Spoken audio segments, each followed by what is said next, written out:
Hey, what's going on, No Nation? It's CJ Wilson here with DoakTalk. I am your host. Like I told you guys in the last video, we're going to start getting familiar with the 2026 recruiting cycle. FSU is in the midst of another huge weekend of visits, and that's including some 2025 prospect as well that FSU is trying to close on for the February signing period, which is within a couple weeks. So, like I said, really big visit weekend for FSU with a 2025 official visit and the second junior day for the 2026 recruiting class. We'll go ahead and jump into it. But before we get started, make sure you guys hit that like button and subscribe to the channel. Again, go ahead and hit that like button and subscribe to the channel if you haven't already. And if you haven't already and you do hit that subscribe button, welcome to DoakTalk. All right, let's go ahead and jump right into it. We're going to start off with the lone official visitor for this weekend, and that's Chaston Brown, the 6'7", 2-pound offensive tackle. The four-star hails from Warner Robins, Georgia. A big visit for FSU as they try to close on this recruitment to get the signature for Chaston Brown. Chaston was originally committed to UCF with Herb Hand and, of course, Gus Malzahn, who was the head coach at that time. Once Gus Malzahn and Herb Hand announced they were coming to FSU, Chaston backed off his commitment from UCF and pretty much opened things up. He hasn't taken any visits. His only visit since decommitting from UCF will be this weekend to Florida State. So big get for the Noles if they can go ahead and land it and try to get this official visit locked in regards to Chaston Brown and knock it out of the park so they can go ahead and put a bow on his 2025 recruiting class and go ahead and get sole focus on the 2026 recruiting class. Like I stated, he was committed to UCF, so it's a relationship there. He's been pretty, how can I put this? He's been pretty FSU pro on social media, tweeting a lot about FSU, Instagram, and things of that nature. So I think if they do their job in regards to just laying the foundation down and showing him what FSU and Tallahassee itself has to offer, I do believe FSU has a good chance to land the commitment of Chaston Brown. Like I said, four-star offensive tackle, 6'7", 270 pounds. Of course, I don't feel like he's ready to play right away for FSU a couple years down the line, but he has a perfect frame in which you can add weight. So you want to get him in, commit to FSU, sign to FSU, and get him hooked up with Coach Storms and develop his body physically and also with the nutritionist to get the proper food in him so we can go ahead and fill out that 6'7" frame. But I like it a lot. Herb Hand clearly has a type in regards to recruiting offensive linemen, and Chaston Brown isn't any different. So he is the lone official visitor for this weekend as FSU tries to close out on Chaston Brown and put a bow on things as we go into the February signing day for the 2025 recruiting class. All right, let's go ahead and jump into these juniors. This is, like I told you guys, recruiting is fluid. It's pretty much year-round. It's never ending. So once you kind of wrap up with one class, you kind of jump full swing within the next class. So my job here is to give you guys some names just so you guys get familiar with the 2026 recruiting class. So once the spring visits and official visits over the summer start to turn around, and after the official visits over summer, as you guys know, there's a summer window, which is commitment season. So we'll go ahead and kind of get you familiar with certain names moving forward so we can get with that. And once those commitments start rolling in, you guys won't be surprised. First name I want to kind of tackle is Samario Wingo, four-star receiver from St. Augustine. If you guys remember, I stated in the last video that he was supposed to take an unofficial visit to FSU for last week's junior day, but those plans had got pushed back as he is a part of a 7-on-7 team that had a tournament in Miami, Team Domo. And like I told you guys in the last video, Team Domo was pretty much ran by former FSU fullback James Coleman. Have on the show a couple times and things like that, so you guys should be familiar with James. So there's a relationship there. But he does have a really good relationship with FSU's new receiver coach, Ice Harris, who, like I said, first offered him at UCF and has carried over that relationship to Tallahassee. He's one of my favorite prospects in the 2026 recruiting class as far as the receivers that FSU is after. 6'2", he's listed at 170, but just looking at the frame and things like that, I feel like he's way bigger than 170.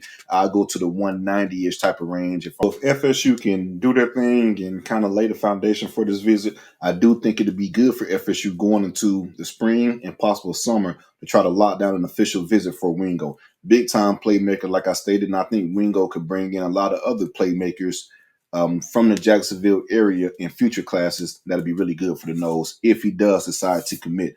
I feel like he's the type of kid that has a good relationship with younger kids or just kids within the area, within the city, and the type of guy that other players want to follow. I think Wingo is that type of recruit. So we'll see how it plays out.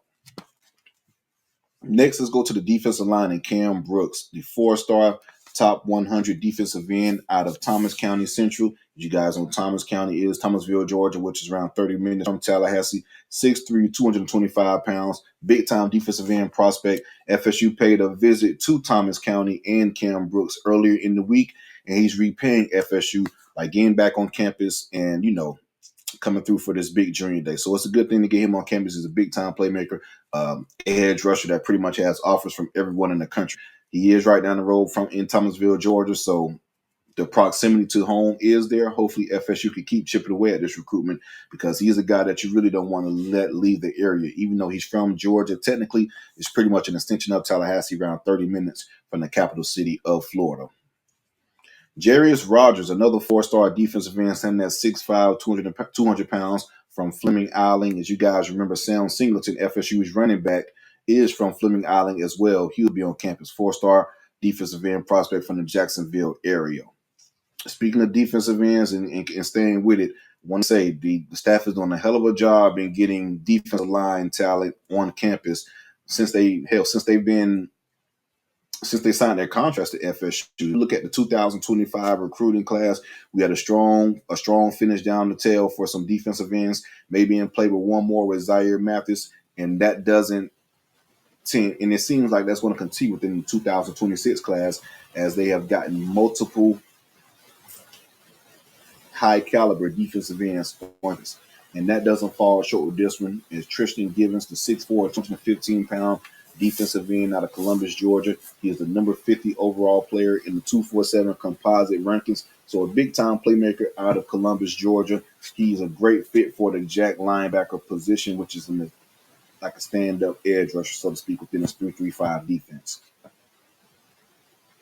T.J. White, Swanson linebacker position. T.J. White, 6'2", 200-pound linebacker from Jackson, Mississippi, 4-star prospect. He would be on campus as well. When it comes to recruiting kids from the SIP, and we call the SIP, the Mississippi area, we know it's hard for those guys to leave campus or leave the state and things like that. But this kid is showing a lot of interest with FSU. Doesn't hurt to get him on campus for an unofficial visit. We'll see how things play out once he does get on campus and see how the weekend goes for T.J. White. Noah Lavelli, 3-star linebacker from Marietta, Georgia, standing at 6'2", 220 pounds. If that last name sounds familiar, well, you guessed it right. He is the younger brother of FSU's transfer linebacker from North Carolina and Caleb Lavelli. Like I said, this is a kid that has an FSU offer.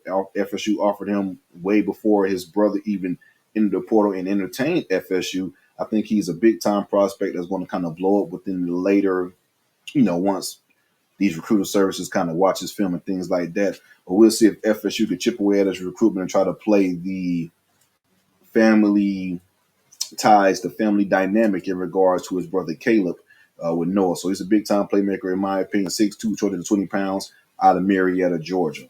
One of my you guys know I'm a defensive back guy by heart, right? One of my favorite recruits within the 2026 cycle. I'm still getting familiar with names, as you guys are too, but this is a kid that really stands out to me. Chauncey Kennon, the 6'2", 170-pound defensive back from Sarasota, Florida. He's a big-time playmaker, man. He's 72 he's number 72 overall in the 247 composite ranking, and in the 247 ranking alone, he is the number 1 quarterback in the country based off of 247 Sports. So 247 alone within their own recruiting rankings, he's the number 1 cornerback in the nation. And when you look at the composite, and the composite combines 247, On3, ESPN, and Rivals, he is the number 72 player in the country per the composite. You have University of Miami, Michigan, Florida, and Georgia are some of the teams that's in play for Chauncey Kennon. As you guys know, Sarasota has been very good to FSU as far as within, getting some defensive backs, as Charles Lester is one that stands out recently. Big-time playmaker in his own right during the recruiting services, going into a sophomore year at FSU. So we'll see if maybe, Charles Lester could probably, put a lug in Chuck's ear as far as this recruitment. But I feel like Georgia is a team that you want to watch out for Chauncey Kennon. We'll see how it plays out. We know Patrick Surtain is a hell of a recruiter, a hell of a developer. Maybe we could sell that as far as, come get coached by one of the better defensive back coaches in the country. Pat Surtain already has a second-round corner and a third-round corner under his belt as far as, development process and things like that with the two corners that were drafted from FSU this past season. Well, after the 2023 season, and look for another, and that's in Jerry and Jones, of course, and Bernardo Green that were drafted in 2023. Moving on to the 2020, after the 2023 season, 2024 draft. Moving on to the 2025 draft, look for Azareye'h Thomas to be another highly drafted defensive back from FSU. Water is wet, right? FSU EBU. So hopefully, like I said, Pat Surtain can, levy the development and success stories within, those three defensive backs and pretty much use it on a recruiting trail and sell it to a big-time defensive back in Chauncey Kennon. We'll see how it plays out. Like I said, this is the second junior day for FSU. They have one more junior day lined up in February. So we'll go ahead and get you those names as well, too. Make sure you guys like this video and subscribe to the channel. For everything all FSU, subscribe to DoakTalk. Go Noles.